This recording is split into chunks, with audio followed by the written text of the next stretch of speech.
Hi everyone, and welcome to my channel. For those who don't know me, my name is Sierra and I'm a certified health coach with a background in psychology. In this video, I'm going to be talking about intermittent fasting, exactly what it is, why it works so well for weight loss, and whether or not it would be right for you and your weight loss journey. Intermittent fasting has become super popular over the last few years, but it's been a prominent topic within the health and fitness space for a lot longer than that. Unless you're a complete beginner to health and fitness, you've probably tried intermittent fasting already or have at least heard about it by now. However, most people don't fully understand exactly why it works or how to use it most effectively for weight loss. For those of you who aren't familiar with my personal story, I was actually overweight as a kid and was in high school when I first started my weight loss journey. That was over 10 years ago now, and I've pretty much been incorporating some form of intermittent fasting into my routine ever since. So needless to say, I have a lot of personal experience with intermittent fasting and have also done an extensive amount of research about it over the years. I didn't necessarily call it intermittent fasting when I first started it, but my eating patterns definitely aligned with what intermittent fasting is at a fundamental level. So what exactly is intermittent fasting? Intermittent fasting essentially refers to any meal timing schedule that alternates between distinct periods of eating and not eating, or in other words, fasting. There are several different ways you could practice intermittent fasting, but one of the most common ways is to simply limit the amount of time you allow yourself to eat during the day. For example, rather than eating all the way from the time you wake up to the time you go to bed, you may only allow yourself to eat from noon to dinner time every day. This would be referred to as your eating window, and the time you're not eating, from dinner time to noon the next day, would be referred to as your fasting window. A common method that utilizes this approach is the 16-8 method, which involves fasting for 16 hours each day and limiting yourself to an 8-hour eating window each day, often from around 12 p.m. to 8 p.m. This essentially entails skipping breakfast and eating the majority of your calories during the latter half of the day. A lot of people seem to view intermittent fasting as synonymous with the 16-8 method, but like I said, there are actually several different ways to practice it, since there are a lot of different variables you can adjust and play around with. One of the main variables you can play around with is the length of the eating window. For example, rather than fasting for 16 hours and eating for 8 hours, you could fast for 18 hours and eat for 6 hours, or fast for 20 hours and eat for 4 hours. You can essentially choose any length of fasting window and eating window you want. That being said, although you could technically say you're practicing intermittent fasting simply due to the fact that you're not eating during sleep, most people wouldn't consider an 8-hour fasting window and 16-hour eating window to be intermittent fasting.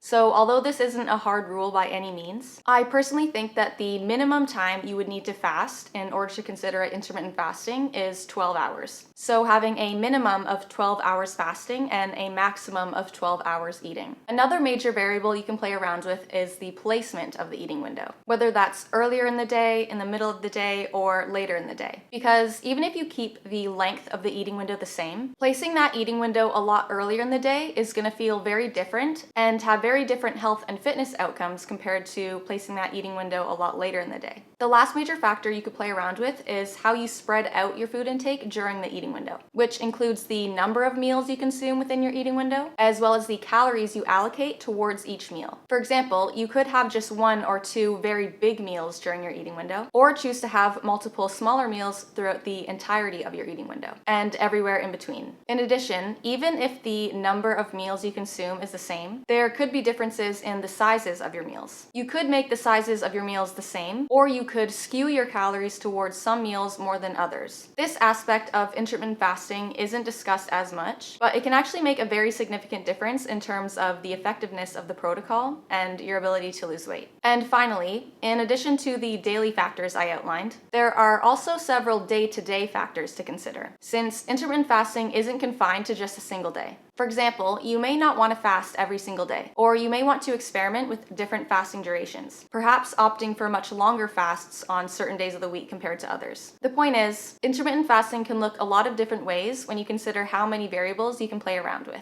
Not every approach is created equally, and the specific method you choose can significantly impact your weight loss results.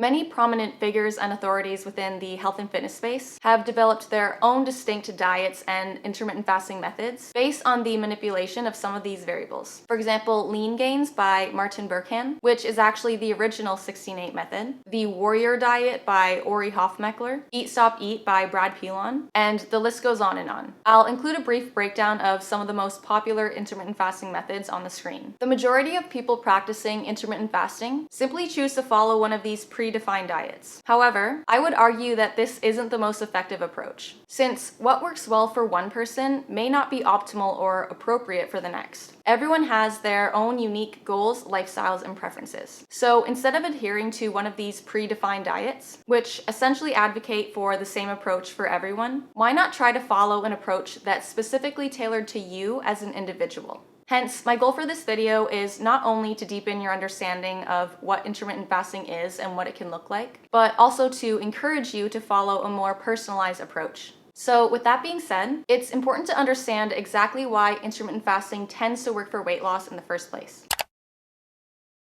Intermittent fasting is often portrayed as this special weight loss hack. And don't get me wrong, I definitely do think it has a lot of unique benefits, especially from a health perspective. But unlike a lot of people claim, there's nothing inherently special about intermittent fasting from a weight loss or fat burning perspective. For those of you who've watched my previous videos, you would know that weight loss ultimately comes down to creating a caloric deficit, or in other words, burning more calories than you consume. So as long as your overall calorie intake remains the same, the specific times you choose to eat those calories doesn't really matter at all for weight loss. You can lose weight eating multiple small meals throughout the day, or eating one giant meal a day. However, this is obviously assuming that your overall calorie intake remains the same. In reality, when you start adjusting variables like food choices, macronutrients, and meal timing, your caloric intake, as well as your caloric expenditure, often end up changing as a result. So it's not that intermittent fasting itself causes weight loss, but for a lot of people, including myself, it just makes sticking to a caloric deficit a lot easier. And I want to go over what I believe to be the primary reasons for this.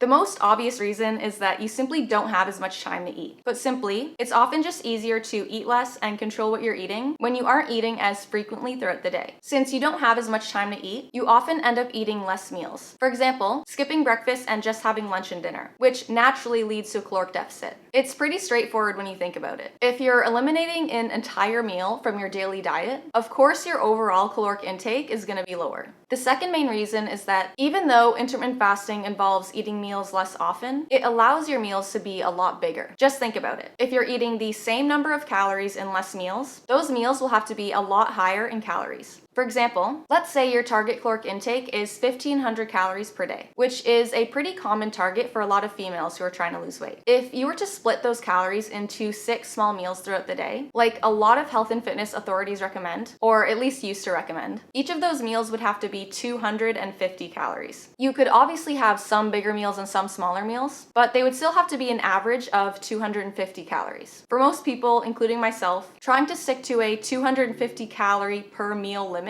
would be extremely challenging. Your food choices and portion sizes would have to become extremely limited. Not only would this make sticking to a caloric deficit a lot harder, but it would also make eating meals out and just eating for enjoyment in general pretty much impossible. Unless you're okay with eating a super small appetizer or eating something off the kids menu, good luck trying to find a meal at a restaurant that's only 250 calories. On the other hand, if you stick to only 2 or 3 big meals a day, those meals can be an average of 500 to 750 calories, which is a much more reasonable amount of calories to work with per meal. For me personally, this is probably the biggest benefit intermittent fasting has from a weight loss perspective. As I've stated in previous videos, as someone with a history of overeating and binge eating, I have always gravitated towards really big meals. I really enjoy feeling extremely full, and I've always found it pretty challenging to stop eating unless I feel completely satisfied. It's actually a lot easier for me to just not eat anything at all than to have a tiny portion of something, since this usually just makes me want to eat more. more of it. And when it comes to creating a caloric deficit, I would rather just skip a meal here or there than have to eat less at every single meal. So sure, sticking to bigger meals obviously means you can't eat as often, but the majority of people find this much easier than always being limited to super small portions. Another primary reason is that even if you don't eat less meals overall, condensing your meals into a shorter time period allows them to be a lot closer together, which makes it easier for you to get from one meal to the next without feeling the need to snack. For example, say you want to have 3 main meals a day. If you spread those meals out over the course of the entire day, like a lot of people do, which is usually at least a 12-hour period, that means you have to space your meals out at least every 6 hours or so, which for a lot of people just feels like way too long to wait between meals. Most people will end up feeling the need to snack in between, which can easily lead to consuming more calories than planned. If you choose to condense those meals into a shorter time period, however, say 8 hours or so, you would only have to wait around 4 hours between your meals, which feels a lot more natural and manageable for most people. Some may argue that it's really not that different, because even though you're not waiting as long between meals, you still have to wait a lot longer in the morning to eat. However, I would argue that this isn't really the same at all. And for most people, the latter is often a lot easier. Many people find that they simply aren't very hungry in the morning, which makes it easier for people to delay their first meal. The precise mechanism behind this remains unclear, and probably involves several different factors, but it likely has something to do with the state of our hormones in the morning, as well as the natural stabilization of blood sugar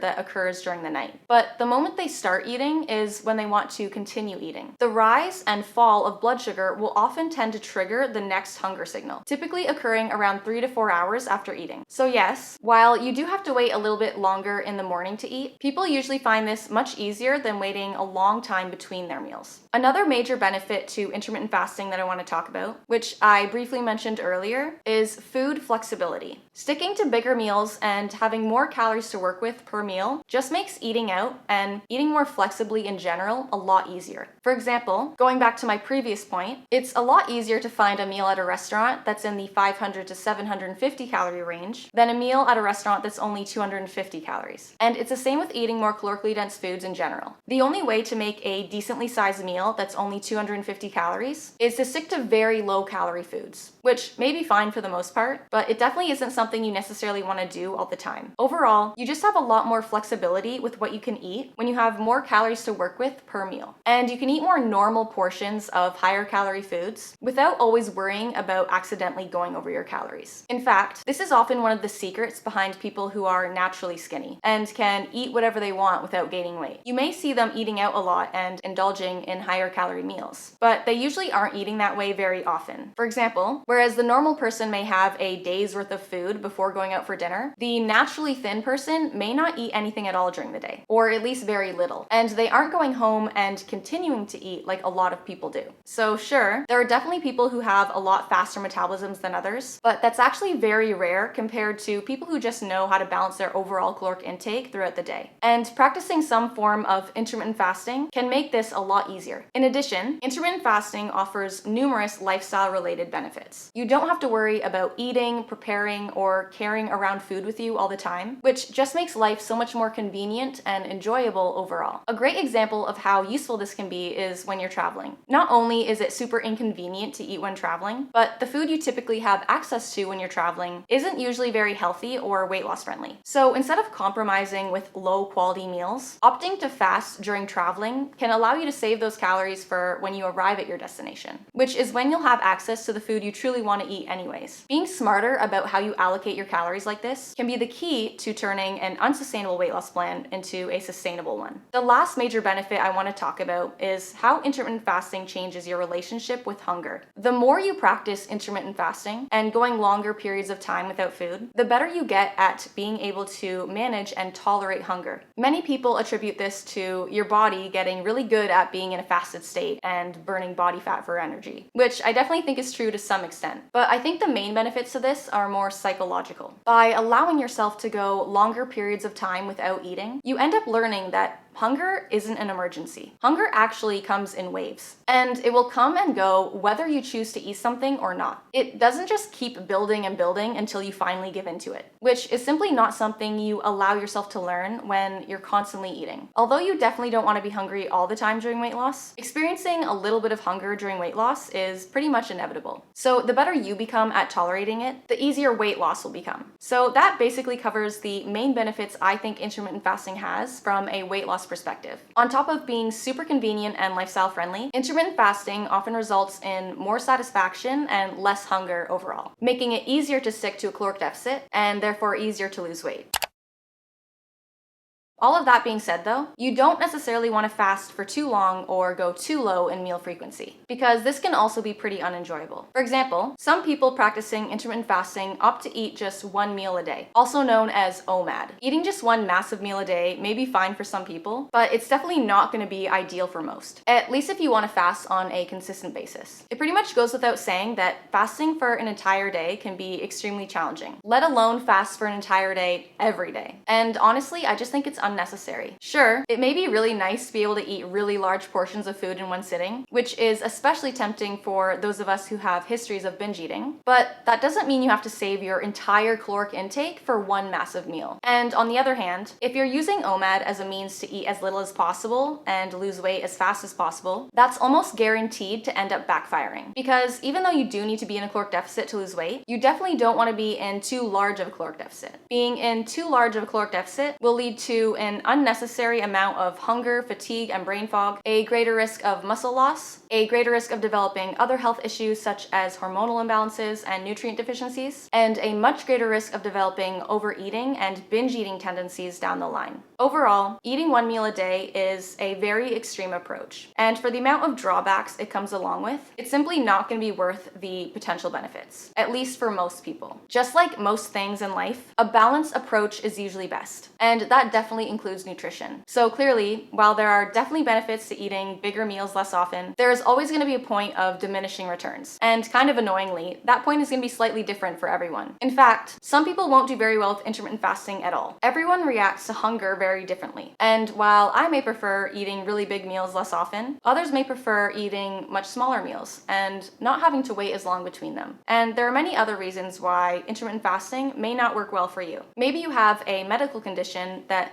doesn't allow you to go very long between meals very easily, or just personally hate how intermittent fasting makes you feel. So if that's the case, please don't feel like you need to do it. As I've stated in previous videos, the key is finding a balance between meal size and meal frequency that works best for you. And this is something that will vary drastically between individuals. Once again, however, there are definitely some general guidelines that tend to work well for the majority of people, especially when it comes to specific goals like weight loss and managing your appetite. I was originally going to provide you guys with some of those guidelines in this video, but since this video is already pretty long, I'm going to save talking about my specific intermittent fasting and meal timing recommendations for my next video, which will definitely be posted very soon. Some of the things I'm going to address in that video include how long your eating window should be, where to place that eating window within your day, how many meals to have within your eating window, how to allocate calories between your meals, and how you can vary your intermittent fasting routine throughout the week to best support your unique lifestyle and weight loss goals. I'm also going to provide you guys with the exact intermittent fasting schedule I personally followed to lose my last 20 pounds and keep it off for multiple years now. So if any of that sounds like something you're interested in, definitely hit that subscribe button and stay tuned for my next video. And as always, if you feel like you could maybe benefit from receiving any extra help with your weight loss journey, that is exactly what my health coaching services are here for. My goal is not only to help you lose weight and achieve the lifestyle you've always wanted, but also to provide you with the knowledge, skills, and resources you need in order to sustain those results for the rest of your life. So if one-on-one coaching is something you may want to pursue, definitely don't hesitate to shoot me an email or reach out to me on Instagram. And with that out of the way, I would like to thank you all so much for watching. Please give this video a big thumbs up if you enjoyed it, and subscribe to my channel so you never miss any of my future videos. See you guys soon!